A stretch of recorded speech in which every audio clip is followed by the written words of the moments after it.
Bonjour. Bonjour. Alors un jour, tu nous avais parlé de ces gens qui étaient mis sous tutelle Ouais. à une certaine époque pour éviter qu'ils nuisent à la société. D'accord? Ouais. Et tu parlais de gens impurs, hein, qu'on appelle impurs dans le monde traditionnel, et de gens purs. Ce à quoi un auditeur a réagi en disant que c'était très étrange cette notion d'impur. Donc il y a des impurs et des soi-disant purs, c'est étrange. Alors il dit, si c'est être croyant et pratiquant qui te définit comme pur, c'est donc du grand n'importe quoi, cette notion d'impur. Car je connais un paquet de croyants et pratiquants qui sont aussi mauvais que nos monstres leaders. Alors moi, avant que tu répondes, j'ai envie de dire que l'habit ne fait pas le moine. C'est pas parce que quelqu'un... Oui. Voilà. Non, c'est pas là que ça se situe. C'est pas là que ça se situe. Là, c'est une vision un peu sentimentale des choses. D'ailleurs, c'est ce qui peut venir direct sauter aux yeux actuellement. Non, la notion de pur et d'impur, on en a parlé lors du constat sur les castes. C'est-à-dire ces dissonances psychologiques qui faisaient qu'un personnage, il est complètement déphasé à quelque part, il ne peut pas retomber sur ses pieds d'une certaine manière. Bah, tu vas pas me dire ça, alors ça veut dire que moi, étant issu de plusieurs mélanges de races, etc., je suis impur. C'est-à-dire, j'ai pas parlé de race, j'ai parlé de caste. De caste. On en a déjà parlé, je présume que tu vois la différence qu'il y a entre une race et une caste. Oui, bah alors entre des paysans et Entre des castes, voilà, tout simplement. Alors, cette dissonance, en quelque sorte, fait que le personnage, il est toujours pris entre deux feux, et il agit toujours approximativement, mais il n'est jamais dans les clous avec rien. Voilà. Voilà, c'est ça l'impureté en somme. C'est pas. À présent, il peut être croyant, c'est ce qui c'est à espérer, et être pratiquant, ce que quand il vit dans une société traditionnelle, il y est soit obligé, soit d'ailleurs il peut y prendre tout d'un coup un zèle particulier. C'est-à-dire que, par exemple, il y a des personnages qui sont un peu dérangés mentalement, mais qui sont des fous de Dieu, à quelque part. C'est une autre affaire, ça. Voilà, mais là, cette dissonance psychologique, en général, elle amène tout le temps les personnages vers les bas, elle tire par les pieds. Voilà. Et là, en l'occurrence, quand je parle de ces dissonances, là, on arrivait dans des cas extrêmes, c'est-à-dire que dans les villages du Moyen-Âge, il y avait des personnages qui n'avaient pas le droit de quitter le village et d'aller dans un village d'à côté sans avoir une autorisation spéciale ou être accompagné. C'était pas parce que, pour des raisons de moralisme quelconque, c'est que c'est des personnages qui étaient nuisibles à leur entourage. Alors, dans le village où ils étaient neutralisés parce qu'on les connaît, on les neutralise.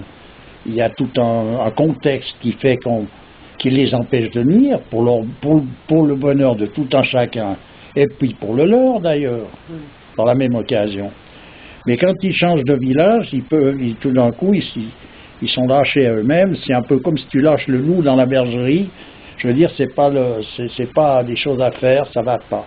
Et actuellement, ces mêmes personnages, c'est eux qui arrivent en jet avec des grandes bagnoles particulières qui viennent squatter les grands hôtels de la planète et qui prennent des décisions pour l'ensemble de l'humanité. Voilà. Alors, si mes souvenirs sont exacts, les différences de caste les castes sont établies en fonction de la proximité qu'on a avec le principe. Oui, c'est non seulement une proximité, mais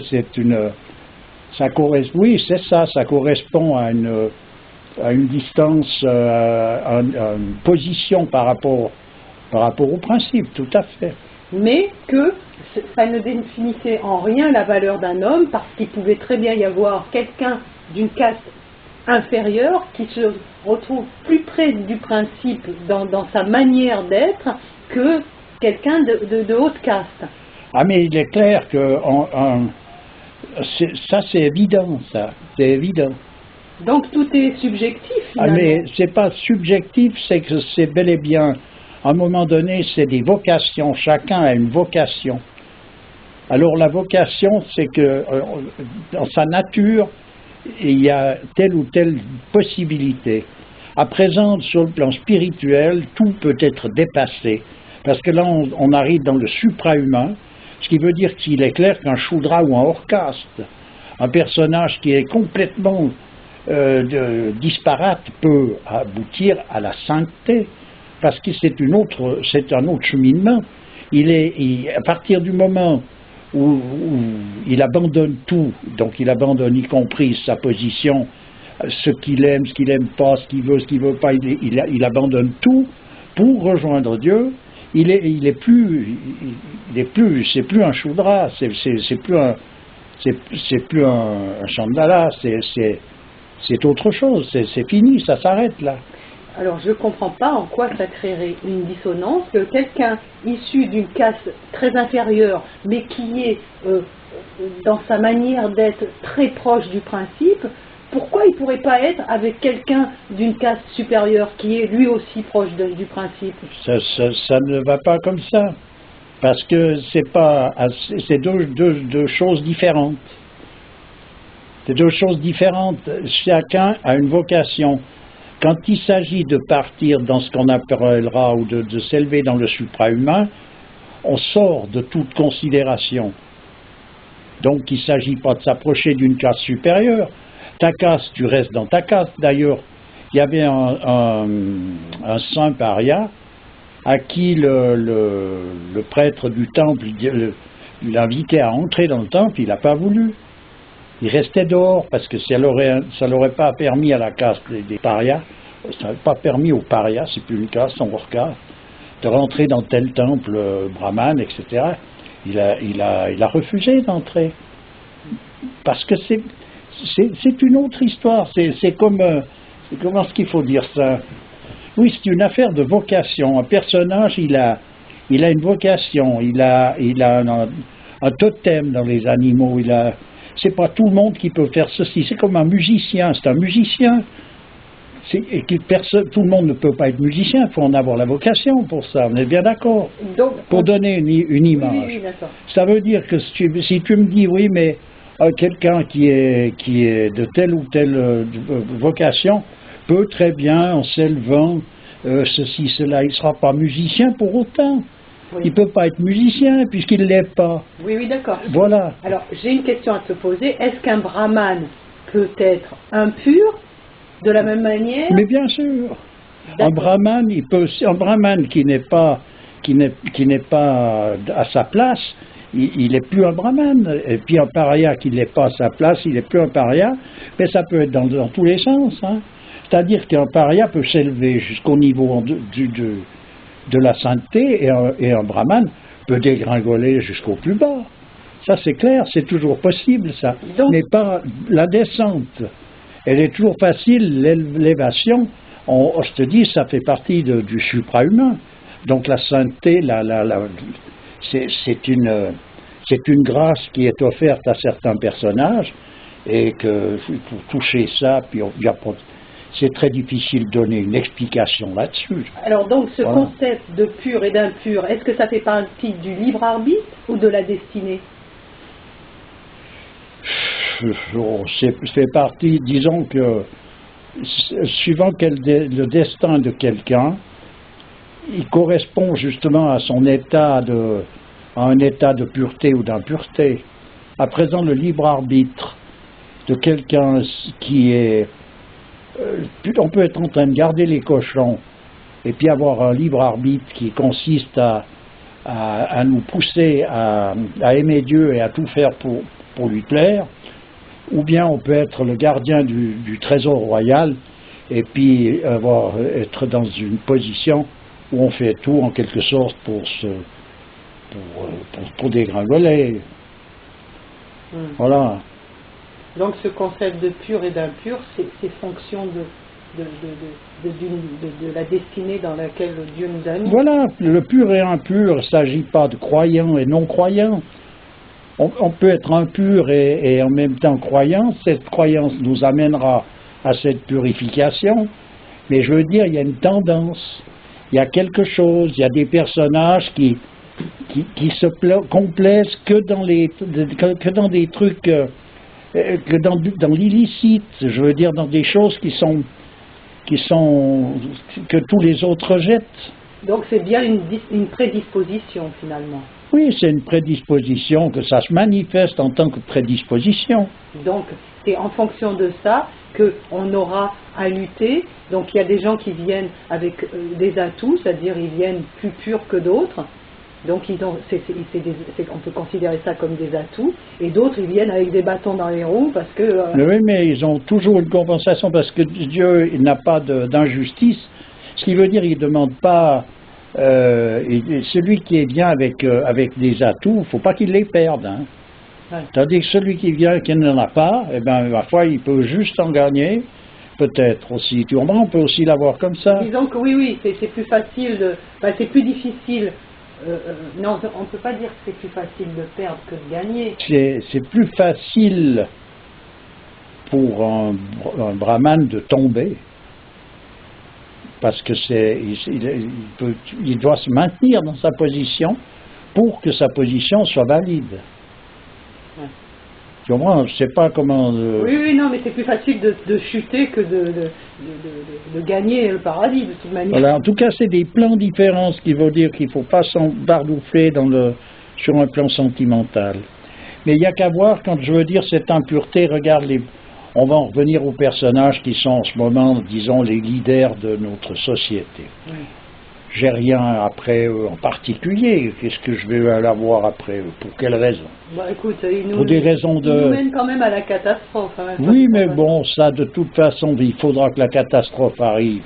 Donc, ce n'est pas une volonté de leur part de nous amener à la catastrophe. Ils ont la vocation pour mener à bien la logistique de cette catastrophe. C'est tout, mais je veux dire, ils sont pas... dans ce sens-là, qu'est-ce que tu veux qu'on ait à redire là-dessus? Non, mais on discutait... Si on va à la catastrophe, c'est que c'est la volonté de Dieu que tout disparaisse, donc ça ne va pas changer. Ce que je veux simplement dire, c'est que ces personnages qui sont ces leaders, pour eux, pour agir de la manière dont ils agissent, ils sont certains de faire juste, on est bien d'accord. Ils font ça avec bonne conscience. Mais on ne va pas parler de conscience parce qu'on rentre dans un aspect sentimental de nouveau. Actuellement, l'état de conscience est considéré comme quelque chose de moraliste ou de sentimental, donc on ne va pas rentrer là-dedans. À un moment donné, on va parler de juste ou faux. Tu fais un truc, tu vas faire soit un travail, tu scies quelque chose, tu fais n'importe quoi, tu veux le faire juste, on est d'accord. Oui. Eux, ils ont une fonction, en tout cas ils estiment avoir cette fonction, ils estiment aussi qu'en réalité d'ailleurs, il y a un endroit où tout colle, c'est leur vocation d'avoir cette fonction, puisqu'ils y sont. Si c'était pas, je veux dire à un moment donné, c'est leur destin d'avoir cette fonction. Si ce n'était pas leur destin, ils n'y seraient pas. Donc, leur destin les amène là, et ils veulent mener à bien les choses, ils veulent faire au mieux. Eh bien, faire au mieux, quand tu es quelqu'un d'impur, tu fais inévitablement quelque chose qui est une catastrophe. Ouais, tu fais au mieux la catastrophe. Ah, mais c'est là où c'est grave, c'est que tu fais au mieux, tu fais tout ce que tu peux au mieux. Tu fais au mieux le pire. Et ils sont plus dangereux que celui encore qui en aurait rien à battre. Ouais. Tu comprends? Ouais. Voilà. Et quelqu'un dans une société comme elle est actuellement, qui aurait, disons, une dimension d'un véritable chef, d'un véritable roi, d'un véritable chef, il faudrait l'obliger à prendre sa place. Je ne sais pas comment, parce qu'il sait ce que ça représente, il sait tout. Il n'y en a pas un qui voudrait aller s'y lancer là-dedans. Il se fait zigouiller tout de suite, non? Mais même indépendamment de ça, comment veux-tu qu'il fasse pour redresser la situation? tous les gens qui ont essayé de lutter contre la corruption, à un moment donné, ils se sont fait éliminer. Oui, mais là, on parle même plus de corruption. Je veux dire, quel est le roi qui a cette disposition, à qui on peut offrir un royaume tel qu'une société comme celle-là? C'est le contraire d'un cadeau, c'est une condamnation. Oui, d'accord. Tout simplement. Donc, c'est pas lui qui va venir et vouloir avoir un rôle dans cette société. Tu veux dire, il va pas faire du zèle pour ça. Mais en aucun cas, c'est plutôt à n'importe quel prix, il le refuse. Ouais. Sauf s'il est acculé, qu'il est donc dans l'obligation, il va accepter cette obligation comme un devoir qui lui est imposé par Dieu. Ouais. Mais autrement, il s'en va, il s'enfuit. Ouais. Donc déjà, de chercher une position de pouvoir dans une société comme celle-là, c'est déjà la démonstration qu'il manque un bon bout du circuit dans le bonhomme. C'est pas possible. Mais oui, mais il faut bien comprendre ça. Ouais, Pour ça, c'est facile à comprendre. Il suffit de savoir quelles sont les données fondamentales dans une société traditionnelle pour voir qu'une société comme celle-ci, c'est un chaos, c'est une décomposition, c'est tout. Alors quand l'auditeur parle, dit qu'il connaît un paquet de croyants et de pratiquants qui sont aussi mauvais que nos leaders actuels, mais certainement. Ce ne sont pas vraiment de vrais croyants. Et ce ne sont pas...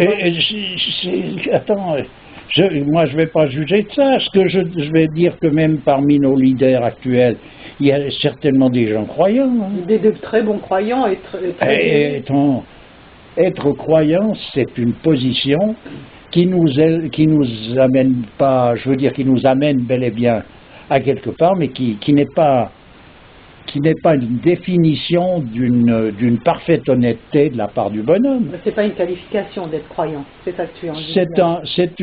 C'est une grâce qui est donnée, oui, qui peut être offerte, mais après encore faut-il savoir à quoi est-ce qu'on croit? On croit en Dieu, mais quelle est l'image qu'on en a de ce Dieu en question? Ah, voilà, d'accord. Quelle est la position comment se constitue? Il y a le Dieu personnel là-dedans. Oui, on en revient Alors, à ça. qu'est-ce que ça veut dire? Alors, c'est des gens qui sont certainement pieux, mais dans un sens après, en tout cas, eux, ils sont sûrs de l'être. Oui, d'accord. Donc, en fait, il faut accorder l'image qu'on a de Dieu avec ce que Dieu est réellement dans le principe pour être au plus près de Dieu. Ben, oui, il y a des démarches qui sont expliquées, exprimées dans les traditions, qui nous mettent devant toutes ces évidences-là. Ok, ben écoute, je te remercie. Oui, toujours avec plaisir.